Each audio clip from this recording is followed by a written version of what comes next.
The Johnson Wax Program with Fibber, McGee, and Molly.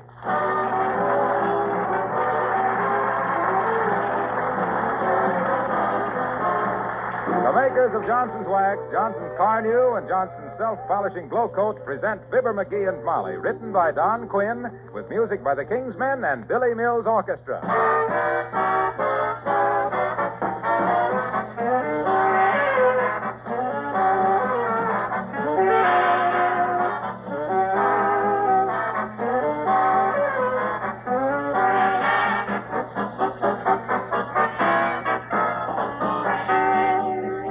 I'd like to tell you about another interesting use for wax, which has been brought about by the war. You ladies who are saving tin cans know there's been an acute shortage of tin, most of which comes from the Malay Peninsula.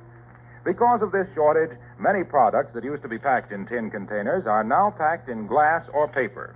To save further, can manufacturers are now using only one-third as much tin coating as before the war. But when these new packages are shipped overseas, they need still further protection against moisture and corrosion. And that's where wax comes in. To help solve this problem, the makers of Johnson's Wax have developed special wax coatings for these metal containers to help prevent spoilage of vital canned foods. Some canners are already using these Johnson's Wax coatings, both for overseas and domestic packages. They're easy to apply by dipping or spraying. They're even made in olive drab color so that discarded cans won't reflect light. Any food canners interested may write for full details to S.C. Johnson & Son, Racine, Wisconsin, or Brantford, Canada.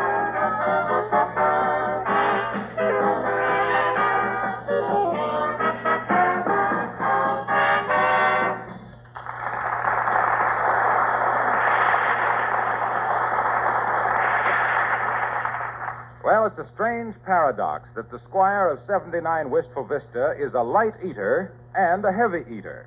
The answer, of course, is that he's light when he sits down and heavy when he gets up. And here at the breakfast table, meet Fibber, McGee, and Molly.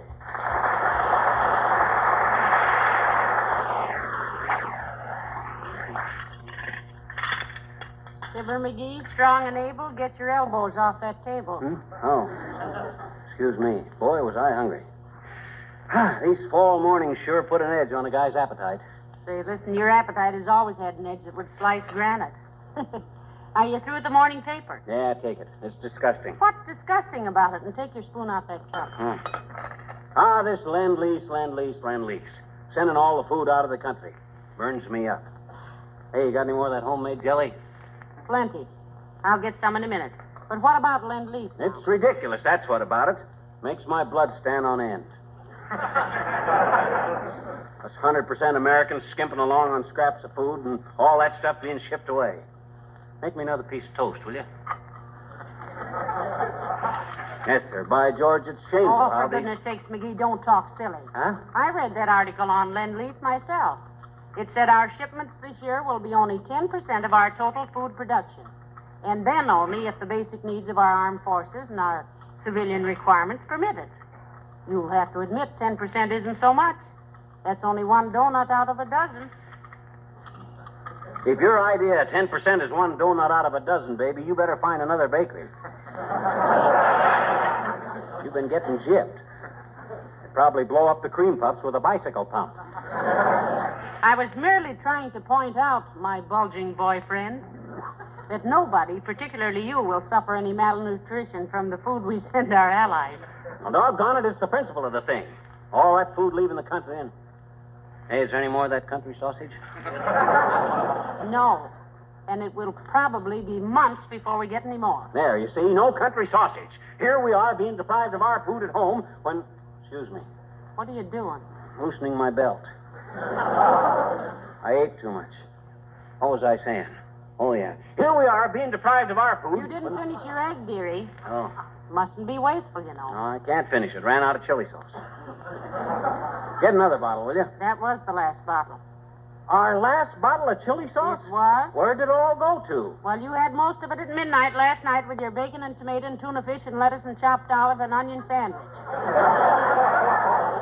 Don't you remember? Yeah, but doggone it, Molly, you know how I love chili sauce. Why don't you keep a bottle around for emergencies? I do, and that's the bottle you ate. Oh. And just so you'll have a clear understanding of the issue, chili sauce is now, I think, 18 blue points a bottle. 18 blue points. We got to trade them oysters for it now? No, 18 blue racing points. Oh. Well, why don't you make some chili sauce? Get some tomatoes and chili or whatever you need and make some. Why don't you make some? Who, me? Why? Well, now I'll just do that little thing, Mrs. McGee. Now, let me see. Where did I see a recipe for chili sauce? Oh, quit it, McGee. I was just kidding. Well, I'm not kidding. I'm calling your bluff, baby. I'm going to make some chili sauce. But, sweetheart. Don't get mushy with me. You can't switch me off by having your long eyelashes at me this time. How many tomatoes we got?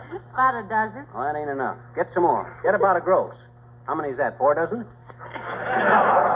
That's 12 dozen. Perfect. That ought to make several bottles of chili sauce. Now, look, McGee, you don't know anything about how Careful there.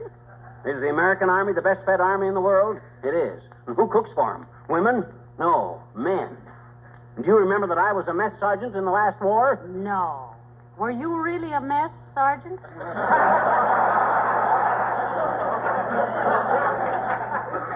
Yes, and without the comma. Now, look, before you go upstairs, get out a flock of canning jars and tops for 'em, see? And order a thundering herd of tomatoes. I got work to do. Well, if you hadn't been so greedy and eaten all the tomatoes out of our victory garden, standing out there all summer with a salt shaker, I never saw anything. Ah, dear, can you beat that? Guy just gets busy with his canning, and look what happens. Come in. Oh, good morning, Dr. Gamble. Hello, Mrs. McGee. Hello, McGee. Hi, Doc. Take a chair. I like to see a declining physician in a reclining position. How long have you been married, Mrs. McGee? 25 years, Doctor. Why? 25 years. A quarter of a century of putting up with such foul whimsy as that. You're a wonderful woman. Trouble with you is, Doc, you haven't got any sense of humor. You wouldn't know a joke if it bit you in the leg. If one of your jokes ever bit me, McGee, I'd be too busy cauterizing it to laugh. Oh, I tell you, Dr. McGee has some wonderful jokes. You know, from when he used to be in vaudeville. Yeah, you betcha. Me and my partner, a guy by the name of Fred Nittany from Starved Rock, Illinois. We had some dynamite material. Opened in one and closed in the alley. Yes, we had some good stuff. Like when I'd come on stage playing the harmonica without making any noise, and Fred would say, "What are you playing?" And I'd say, "Silent Night." Then we both bust into a buck and wing waving our little American flags. Ah, boy, the audience used to kill themselves at us. I can understand it. The urge would be almost irresistible. Say, McGee, tell Dr. Gamble the one about when you'd say, is that clock right up there? And then Mr. Nittany would say, yes, right up there. Tell him that one. Yes. Yes, do. Oh, sarcastic, eh? I don't know why I even talk to you, Doc. I shudder to think I ever let a dumb bunny like you spray my throat. Oh, McGee. You wouldn't know the difference between argyro and arsenic. In your case, I wouldn't be fussy. Now, please, Doctor. Doctor, my clavicle. Why, you questionable quinine quarterback. You couldn't set a broken broom handle. You couldn't reduce the fever in a saucer of coffee with a cold north wind. You couldn't find the bone in a lamb chop. Oh, why, you insulting little ingrate. When I think of the times I've got out of bed to come over here and treat you for a bad case of gluttony, I have a good notion to kick a couple of incisors down your noisy, overgrown trachea. Oh, yeah? Well, if any incisors go down my trachea... What's a trachea?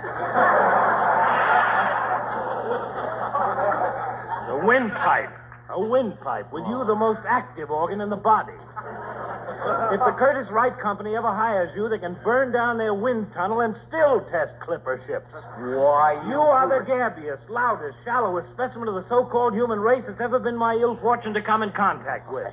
And the only reason I came over here was to see if you want to go duck hunting tomorrow morning. Sure, what time? 6:30. I'll call for you. So long, Mrs. McGee. Good day, Doctor. So long, dear.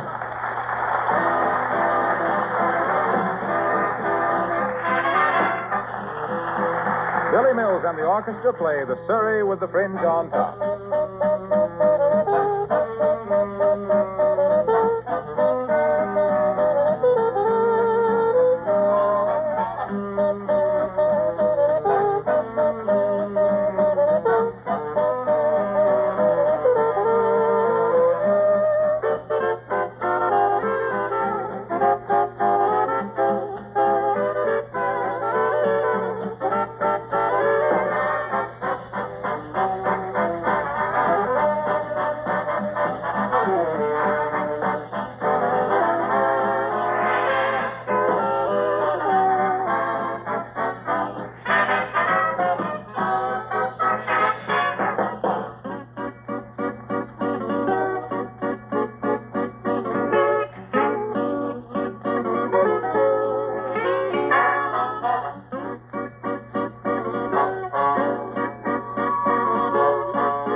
6 seeded green peppers, 8 pounds ripe skinned tomatoes, 1.5 C graduated sugar, 1.5 C.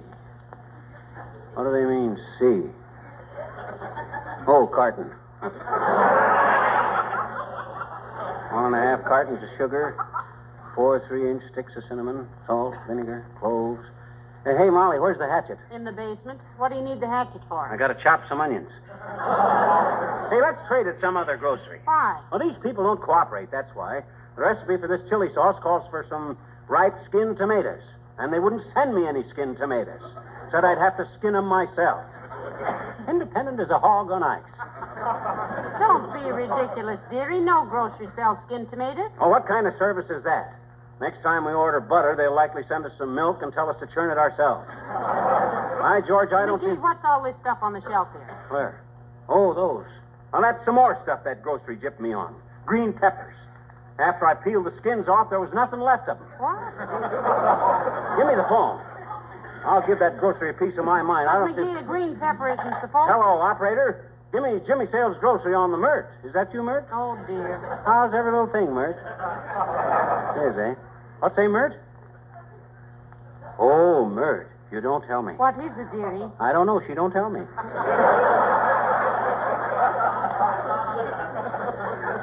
What's a Mert? Okay, I'll call later. Grocery phone is busy. Hey, take a sniff of that stuff I mixed up there. Don't that smell good?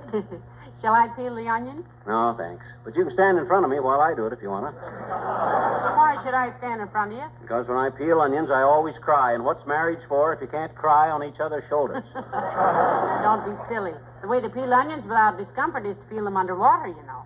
There's too many of them. I couldn't hold my breath that long. No, I'll just fix them here and get them. Hello, Molly. Hello, pal. What's cooking? McGee is. What? I am, Junior. I'm whipping up a batch of chili sauce. You got any rude comment to make about it? No, I haven't. And who are you making the chili sauce for? You've got enough tomatoes there for Chiang Kai-shek and the Chinese army. Well, his ideas of proportions are a little haywire, Mr. Wilcox.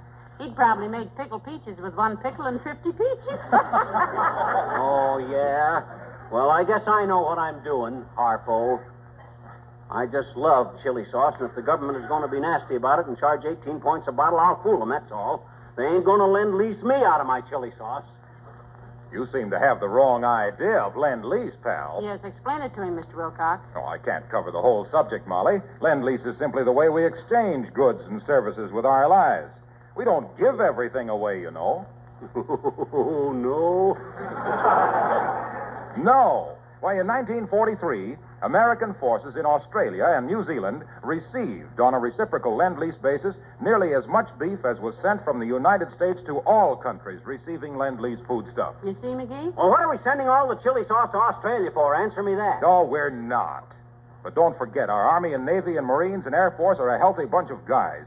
They each eat about 2 pounds of food more a day than they did when they were civilians. Well, does that mean I got to eat 2 pounds a day less a day? Well, I can't think of anybody who could stand it better, dearie.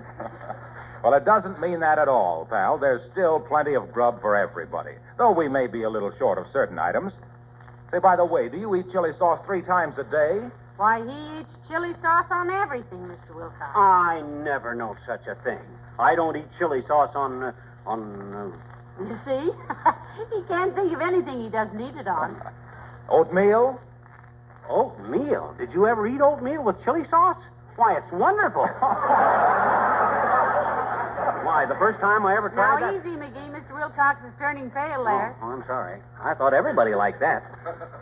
So you claim they ain't sending all the chili sauce overseas, eh, Wilcox? Of course they're not. Anyway, food is merely a part of the Lend-Lease plan. They send a lot. Hey, I got an idea. I'll start my own Lend-Lease plan.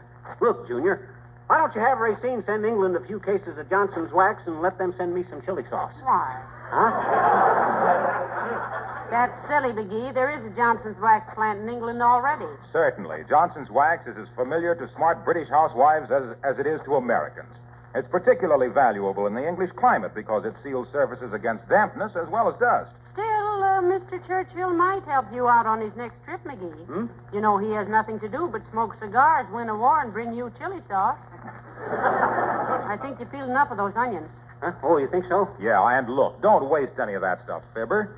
You know the 4 points of the Food for Freedom campaign. Grow what you can, conserve all you can, share what you can. Can what you can? She's joshing you. Yes, Molly, even that. And last but not least, play fair with the rationing system. Give everybody a square share. Look, Junior, how come you're so well informed on this food business? Well, I'll tell you. My wife sat me in a chair last night and talked to me for 3 hours about it. And just because I went out and spent all of our month's meat points for a couple of wonderful steaks. A word to the wise, pal. So long now. Get this.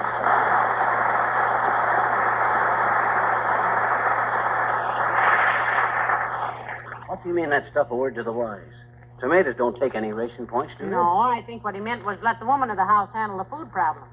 Now, would you like to go to the Elks Club and let me take over the chili sauce department? No, sir. I'm going to see this thing through. It's practically all mixed now, and... don't that smell good? Not bad at all, but McGee, what are you doing with that pillowcase? That's to put the spices in. Cook them. Recipe says put spices in cheesecloth bag while the mixture cooks. But I couldn't do that because cheese takes more points than chili sauce. But you can't use one of my good pillow slips. I'll get you a little bag you can use. 70 days if you'd only ask for what you want. Hello, Mrs. McGee. Hello, Mr. McGee. Hi, Al. Hello, Alice. My goodness, Mr. McGee, what are you doing? I'm making up some chili sauce, Alice. Don't it smell good? Oh, why, you great, big, talented man, you. Oh, sure. Jeepers, I hope I get a man that's a good cook. Or at least I hope I get a man who can cook. Or at least I hope I get a man. I don't think you'll have any trouble, Alice. There's a list of telephone calls on the hall table as long as your arm. Oh, thank you ever so much, my dear. I'm sorry if the boys have been disturbing you because I've told them never to call me here except in an emergency. But you know how boys are. They think if they whistle at a person and she sort of smiles, they think it's an emergency. And they always call up and want to know if a person can go to a movie or something. Yeah, I imagine you see a lot of good movies that way. I don't guess you're interested in any one boy, though, are you, Alice? No, Mrs. McGee, though I was for a while in Archibald. Archibald? Mm-hmm. He's the son of the owner of the airplane plant, and my dear, he's just rolling in it. Though he is a weird kind of a drip. And all the girls and the fellows started kidding me about how I was being nice to Archibald just because his father owned the plant. And it got to bothering me, and I finally asked myself, was I? And I was. So I told Archibald to go bake a cake. Yeah, what'd he say? He said he was very upset. And what did you say? I said, in that case, go bake an upside-down cake. I don't think we need worry about Alice, McGee. She seems to be able to handle almost any situation. The way she tosses the mails around, she ought to get a job in the post office over Christmas. Oh, Mr. McGee, you just say that. Well, I guess I better get to bed now, and I hope your applesauce turns out all right. It's chilly. Well, put it on the stove, foolish. Bye-bye now.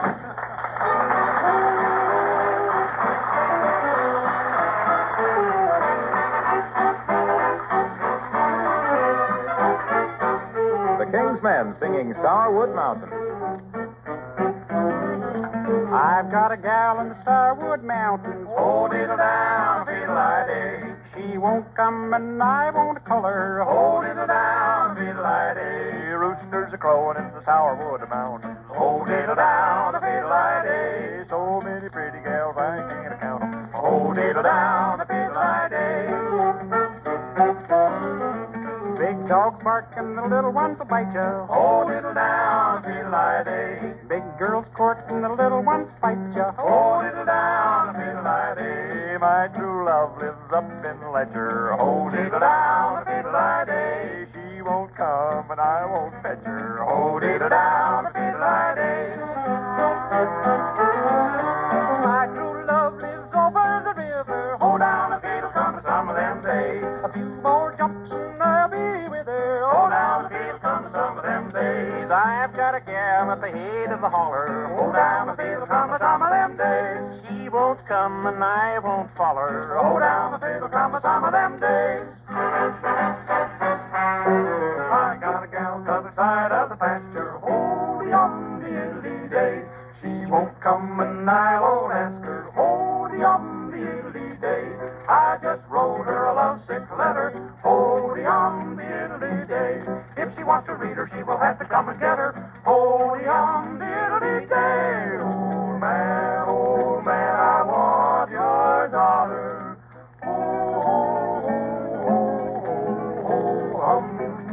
She must take and carry me water.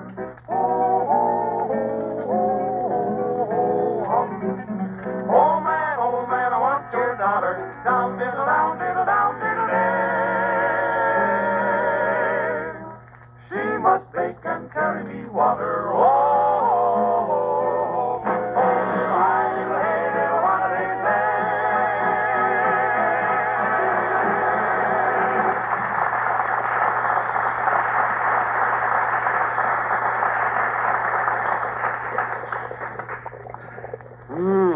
Does that smell good? Don't it smell good, Molly? Haven't you cooked it about enough, dearie? I'd like to get lunch on that stove unless you prefer your macaroni cooked over an open fire in the backyard. Oh, I won't be very long now, 5 or 10 minutes, then I put it in the jars. Did you sterilize the jars? Sure I did, inside and out with rubbing alcohol. Hey, hand me another tomato. Why do you keep adding tomatoes? Well, because I keep forgetting how much salt and pepper and vinegar and stuff I put in, so to balance it up, every time I put in anything, I toss in another tomato. Hey, you wanna finish this job, Molly? No. No thanks, dearie. You're the Oscar of this Waldorf. Ah, come on. The work's all done. Gee whiz, I don't... Oh, hello there, Uncle Dennis. Hello, Molly, darling. And Fibber, what would you be doing now, lad? I'm mixing up a batch of chili sauce, Unc. It looks good, but then so did the German army at first. Well, now, why didn't you tell me you wanted some homemade chili sauce, lad? Huh? I'd have been glad to make you some, always providing, heaven forbid, that I haven't lost the recipe for it, that my Aunt Margaret, may she look down and see what condition my shoes are in and send me good luck, gave me. I never knew you could cook, Unc. Never knew I could cook. And who was it put all the clam bakes for the West Side Social, Athletic, and whatever became of Al Smith for President Club? And who was it that always barbecued the spare ribs for the annual picnic of the firemen and police, which the war may at soon end put a stop to, and none too soon? Did you do all that cooking, Uncle Dennis? Well, no, but I can lay my hands on the man who did, and he'll teach me all he knows, or I'll have the eyes out of his head with my thumb. May no such violence be necessary. Well, it won't be necessary now, Unc.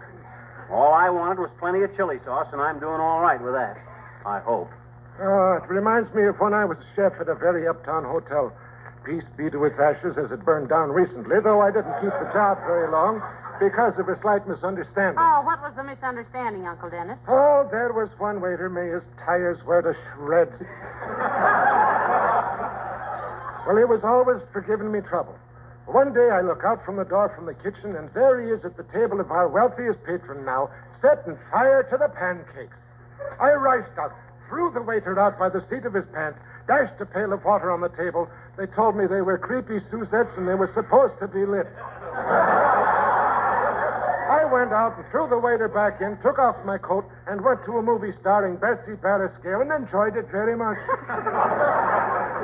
Look, I hate to interrupt these little reminiscences of your checkered career, Unc, but you and Molly better get out of the way. This chili sauce is ready to put in the jars. Have you got the jars heated, McGee? Oh, my gosh, no, I forgot that. Hey, you do it, will you, Molly? Go on, while I step outside for a breath of fresh air. Well, go right ahead, lad. Go ahead. It's in the good hands of Dennis Driscoll as is, and Molly Driscoll as was. That's to the day she changed the name. What was that, Unc? Never mind, McGee. You go get some fresh air. Okay. Go on. Boy, did I talk myself into a mess this time. That stuff is going to taste like rubber hose a la mode. Why can't I keep my big fat mouth shut? Why wasn't such a doggone Hi, mister. Oh, hello there, little girl. What's the matter, mister? What's the matter with you, Oh, you wouldn't understand, so skip it. Come on, mister. No. After all, what is a woman for if not to share the burdens of the man she loves? And don't just sit there with your head in your hands, mister. Look into my eyes. Go away, sis. Forget you ever knew me. I'm just a big palooka from Peoria, and that's all I'll ever be. Go on now. Go away. I don't feel good. No, don't say that. It is a woman's place to stand shoulder to shoulder with a man when he's in trouble. And if you stay sitting down, mister, I can stand shoulder to shoulder with you just dandy, I betcha. Come on, mister. What's the matter? I'm a stupid off. That's what's the matter. Now, look, sis, I popped off about how I was going to make some wonderful chili sauce.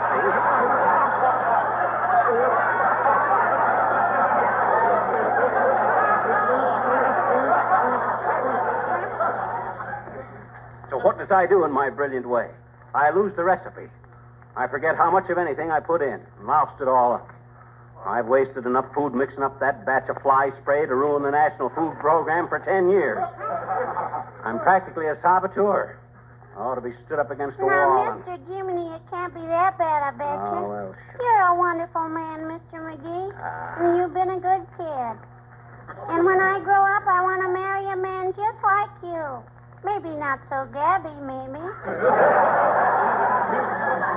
How'd your chili sauce taste, Mr. McGee? I don't know. I didn't dare wait and see. Now I'm scared to go back. I've made such a big mouthful of myself. McGee, where are you? McGee, oh, there you are. Yeah. Uh-oh. Well, we tried your chili sauce, lad, and it's marvelous. McGee, it's really wonderful. And you knew it was, you rascal. Huh? Oh, you sneaked out here so we'd taste it. It was pretty good, huh? It's the sauce of the century, lad. Why, it's delicious. I take back everything I said. Oh, forget it. Well, when I tell you I know how to do something, I know what I'm talking about. Yes, sir. Come on, let's finish canning it. And we'll save the prettiest one for the state fair. The McGee chili sauce has never lost a blue ribbon yet. Yes, sir. By George, when I start out to do something. Oh, brother.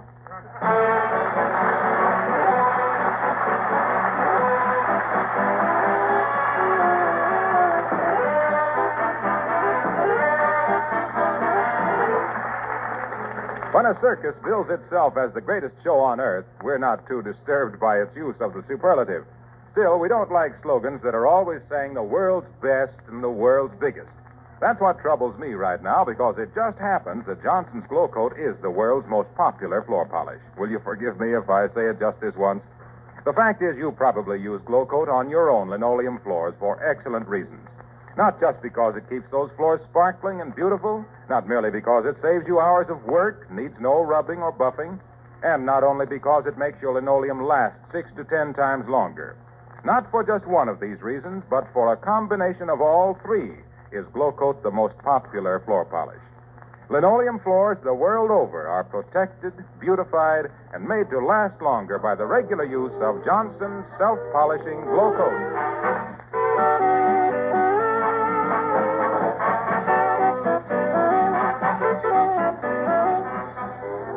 Gentlemen, carelessness with food supplies doesn't usually turn out as well as it did with McGee tonight. Food, you know, is an important war material, and a lot depends on how we use it. Now, if we waste food and fail to use it for what it is, a weapon, we might seriously alter the course of the war and delay the day of victory. If we all make up our minds to conserve food in every way, eat the right things, use plentiful foods instead of scrambling for the scarce ones, and observe rationing and price rulings, we'll do all right. So, lick that platter clean, babe. Lick that platter clean. You know, we'll never get to first base if we don't start from the home plate. Good night. Good night, all.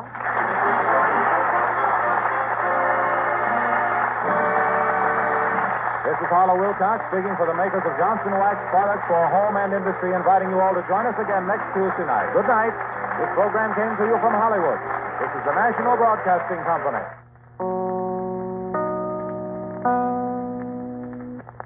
Chicago WMAQ.